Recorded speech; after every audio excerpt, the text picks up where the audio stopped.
పదములు పడదామనుకుంటే మారుతి చరణాలొదలడు పదములు పడదామనుకుంటే మారుతి చరణాలొదలడు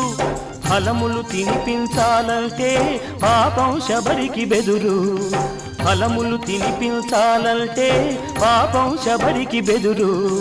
పాదం కడగాలనుకుంటే పదపడి గుహుడే తయ్యారు పాదం కడగాలనుకుంటే పదపడి గుహుడే తయ్యారు ప్రాణాలిద్దామనుకుంటే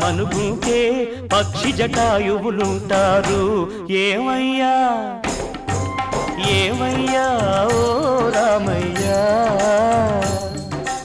ఎలా సేవించాలయ్యా నిన్ను ఏమని కీర్తించాలయ్యా ఏమయ్యా ఓ రామయ్యా